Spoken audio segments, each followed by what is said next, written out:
It is the agenda for the 21st century you're living in today. For a brave new world where everything that you cherished and held true will no longer exist. Hurricane Sandy caused record-high water levels when it came ashore in the northeastern United States.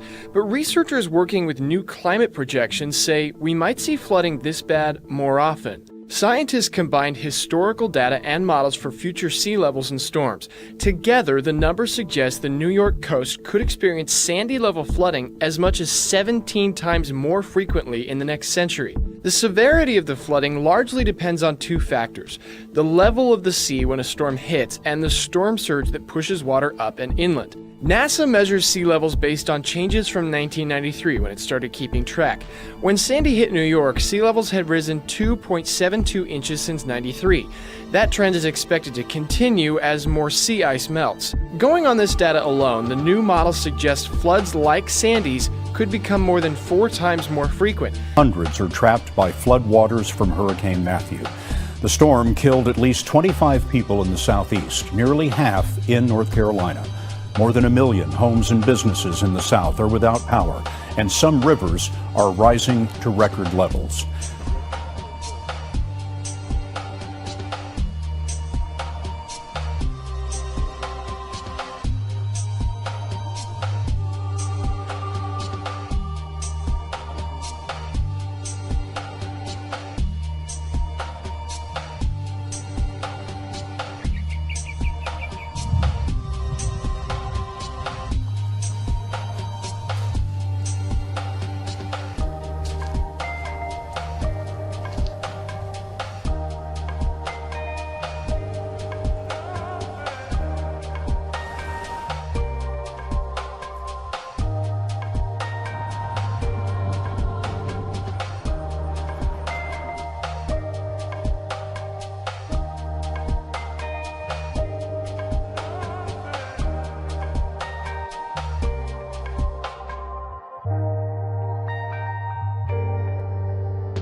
New fracking laws have gone into effect in Pennsylvania, making this the first major overhaul since the industry took off in the state.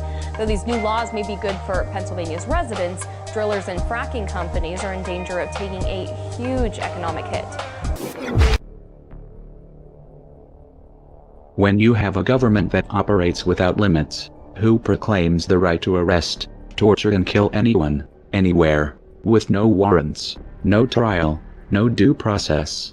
When you have a government that militarizes the police and grants the armed forces the power to operate with impunity, within your own borders and beyond. A government that views you, the people, as the enemy, and treats you as such. When you have a government that lies to you, takes you into wars of aggression, toppling country after country, killing countless innocent civilians, and sending your sons and daughters, and your fathers and your brothers home in flag-draped coffins, or disfigured and broken in mind and body, their lives destroyed in wars that serve only to line the pockets of an unelected cartel of bankers and corporations. When you have all of this right in front of you, so blatant, so clear, you shouldn't have to be convinced that both parties in this political puppet show are owned and operated by the same interests.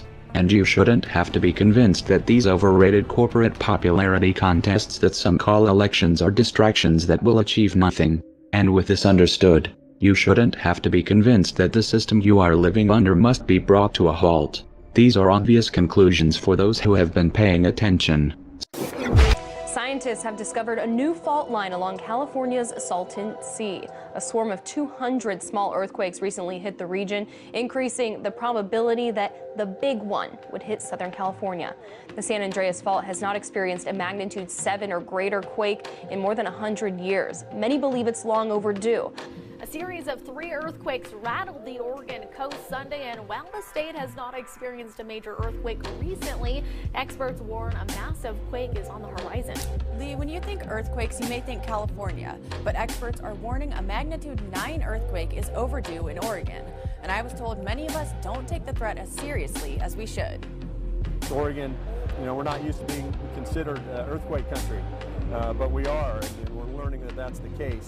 While earthquakes might not be a top concern for many Oregonians, experts warn the threat is very real. The Cascadia subduction zone is the earthquake's been getting a lot of media lately, and it's a 9.0 just like they've had in Japan about 5 years ago. It'll be major shaking across the western portion of the state, a tsunami. They say it's not a matter of if, but when.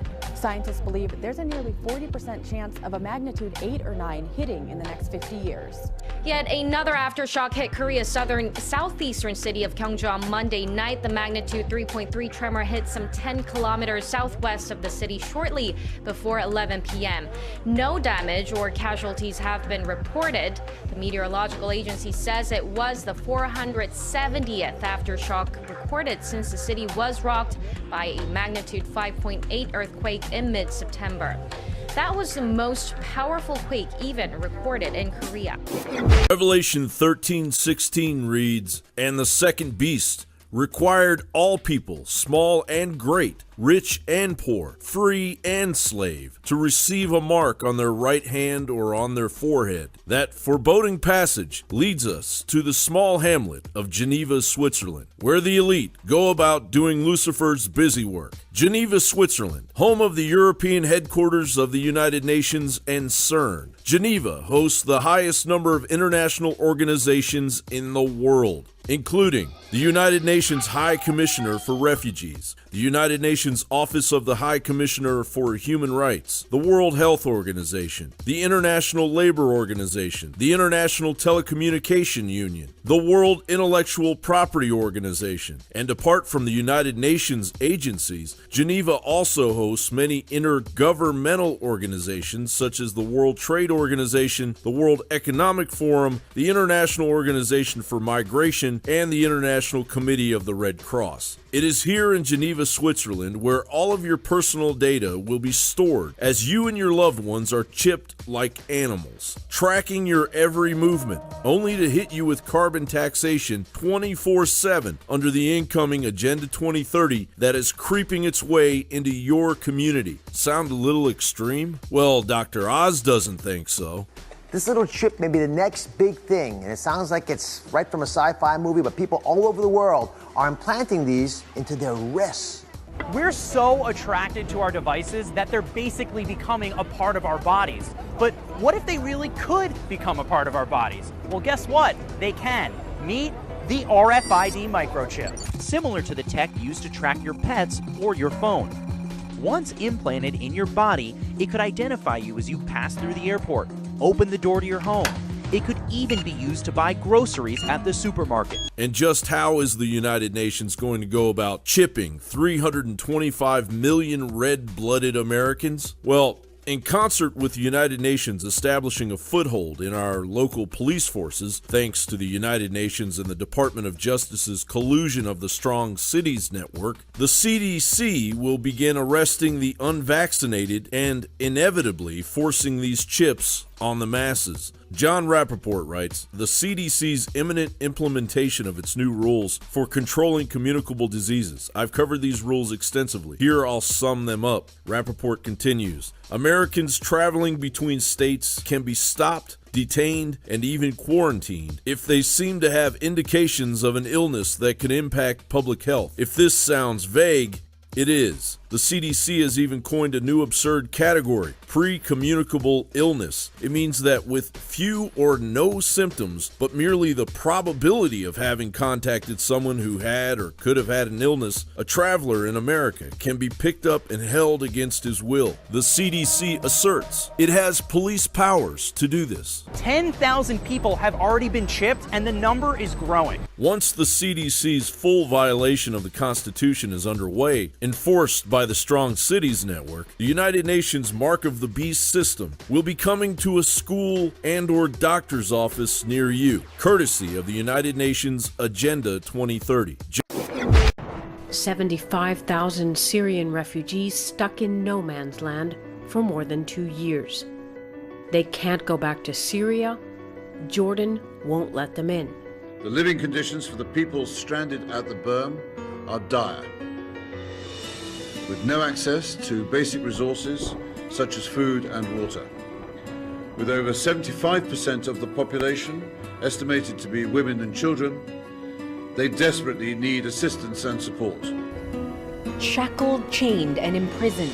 These are the images of mentally ill patients in central Java, locked in rooms and sheds against their will.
Arkansas seems to have an outbreak of mumps on its hands. According to the Arkansas Department of Health, more than 400 possible cases have been reported and are under investigation. The Centers for Disease Control and Prevention says that while mumps isn't common in the U.S., outbreaks still occur. Jefferson County School District sent a letter out to parents. It warns them of scary clown threats made towards students and staff at a middle school in Madras.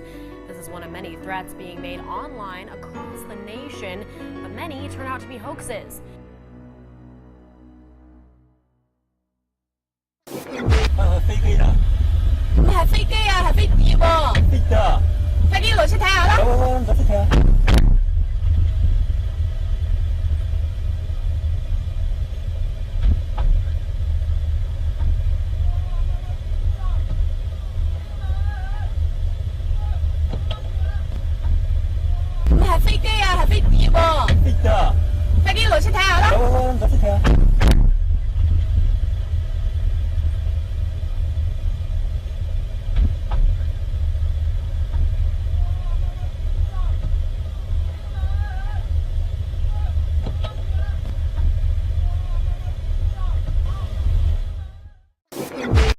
China's Shenzhou 11 rocket is scheduled for launch on Sunday.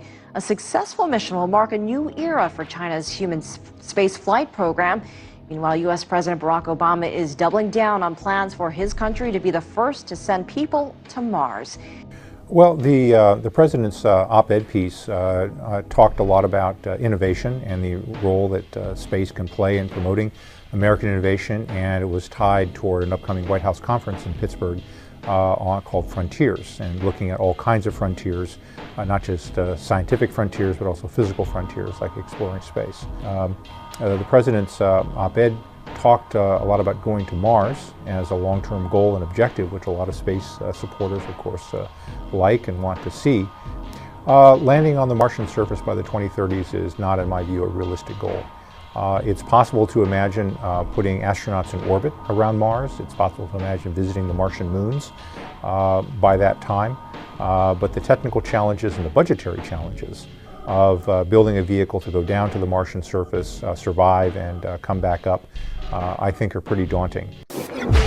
Next year, which is now, we're starting now, we are going to get into the year, the Hebrew year on God's calendar is the year 5717.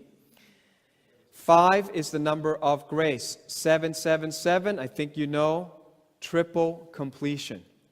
May mean the completion of the age of grace. Also, we don't tend to write our years fully, neither do the Jews. They abbreviate it, so they don't usually say the 5, because it's always 5. 5 starts with 5,000. So they drop that, so the year on their system is the year 777. I mean, if God is into numbers, and if He likes patterns and prophetic things, which He evidently does, it's going to be the year 777, starting now. The year of the Messiah according to the Jews. Now, unfortunately, for the Jews who don't yet believe the New Testament and that the Messiah came the first time, they're going to be looking for the wrong Messiah. They will momentarily put their faith and trust in a counterfeit Messiah. But we pray for them that the gospel will reach them. But they believe this coming year, this year that we're in, is the year for the Messiah to show Himself. Revelation 12 says, now a great sign. Everyone say great sign. We might say, no sign has been called great in the Bible. This is called great sign. Mega sign. We might say this is the greatest sign because no other celestial sign has been given more attention and more detail.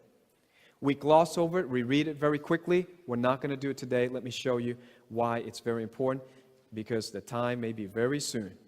Well, the time is definitely very soon for this to be fulfilled. Now, a great sign appeared in heaven. A woman clothed with the sun, with the moon under her feet, and on her head a garland of 12 stars. This does not refer to a woman floating through the sky. The simplest, most literal interpretation of this is the constellation Virgo, which will have the sun at her head, the moon at her feet, and 12 stars, 9 from the constellation Leo, and a conjunction of Mercury, Mars, and Venus on her head. That makes 12 stars on the 23rd of September, 2017. Remember that date, 23rd of September, 2017. Remember that date. 23rd to 24th. The date in the Hebrew calendar starts from nightfall of the 23rd to nightfall of the 24th. Their days start from night, goes to day. Our day goes from day, ends at night. Right? Because when you're Gentile and you don't know God, you start in the light and you head to darkness. But when you're the people of God, you start in the darkness and you head towards the day. Make sense? Okay.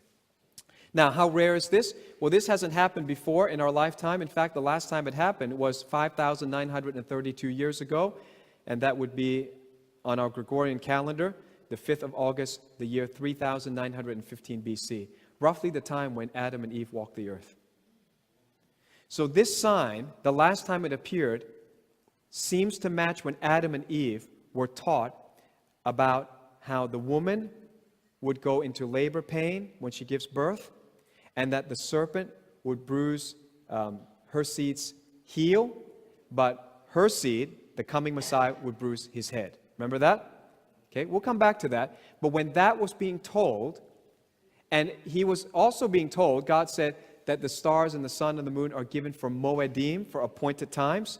When that was being told, there was a sign in the sky that looked like this, and it hasn't happened since. It's about to happen in less than 360 days. So let's map it out. You know that we've talked about the 4 blood moons plus the other 2 eclipses. All right, the 4 blood moons started on Passover, 15th of April, 2014. And 2 days before this great sign of the woman in the sky, clothed with the sun in her hair, the moon at her feet, garland of 12 stars by her head, right? 2 days before that is the Feast of Trumpets. Feast of Trumpets is, we just learned, prophetically, the next thing Jesus will fulfill. He fulfilled 4 feasts. The next feast, the 5th feast, he must fulfill. The next event should be the resurrection of the dead and the rapture of the saints. So if it were to happen, it should happen on the Feast of Trumpets. Next Feast of Trumpets will start, there's a 2-day leeway, 20 to 22nd of September.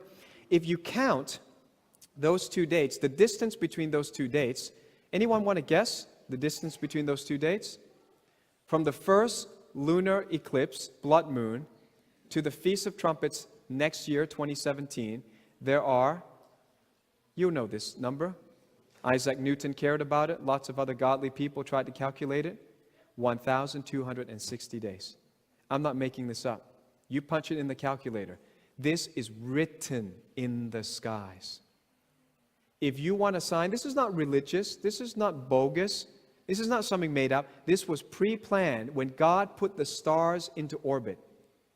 This was pre-planned so that it would spell out 1,260 days. A number we've seen many times. Revelation 12, a woman fled into the wilderness where God had prepared a place to care for her for 1,260 days. And again, I think those would be repetitive. So you say, why does it appear there? Because I think it's the first set. Then there'll be another set. Then there'll be another set. All right? So now, take the distance from the woman in the sky. Now, the woman in the sky, she's got all these signs, plus she's to give birth. Remember that?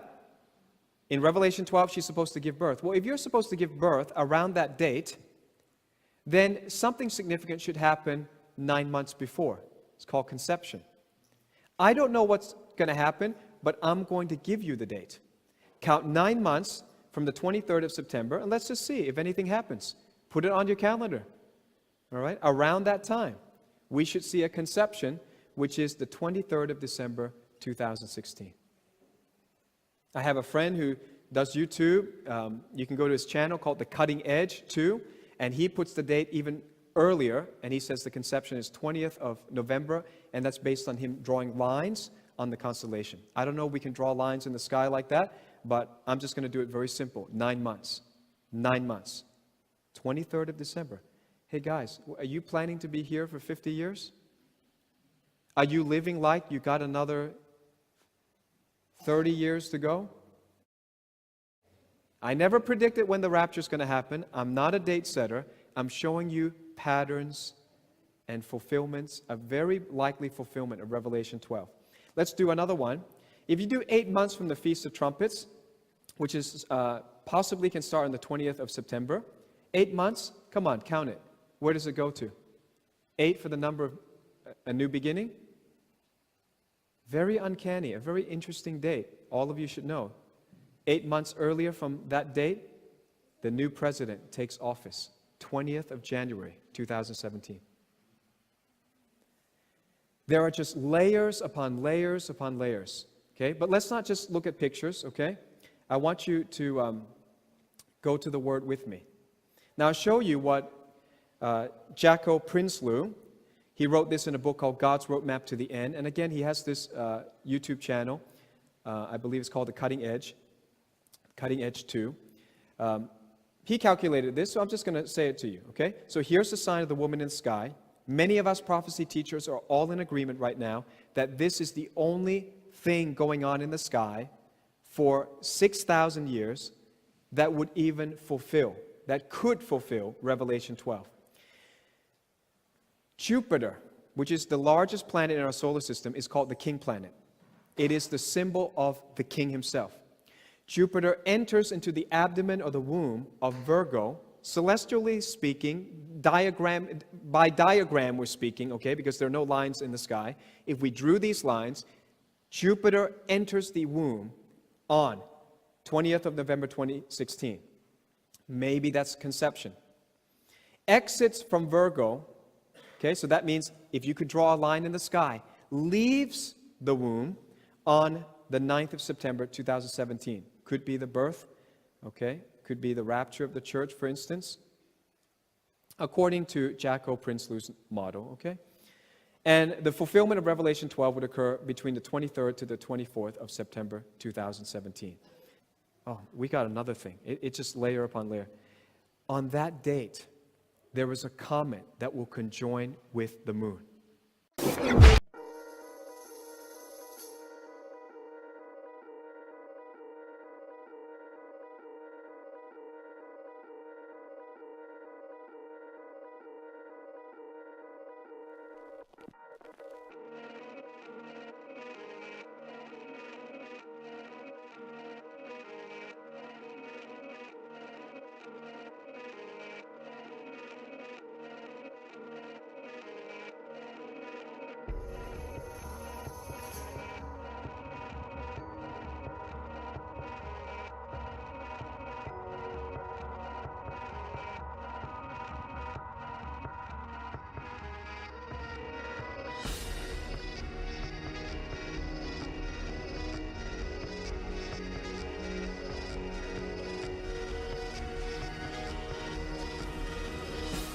Kurdish military force called the Peshmerga fighters are preparing to lead an operation against ISIL in the northern city of Mosul.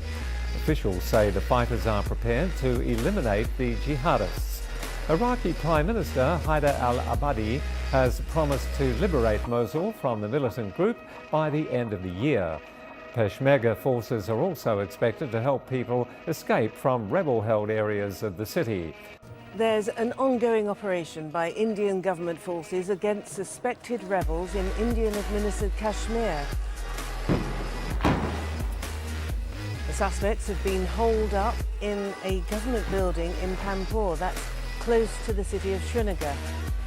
There have been a series of attacks against government forces and military strikes against suspected rebels in recent weeks. India says groups from Pakistan are fueling the violence, a claim its neighbour denies. It was the secret Clinton campaign communication that actually wasn't. Here's an interesting one. Here's Donald Trump reading what he said and what a Russian media outlet reported was an email to Hillary Clinton from longtime advisor Sidney Blumenthal regarding Benghazi. Blumenthal writes a quote. This just came out a little while ago. Clinton was in charge of the State Department and it failed to protect the United States personnel at an American consulate in Libya. He meant Benghazi. If the GOP wants to raise that as a talking point against her, it is legitimate.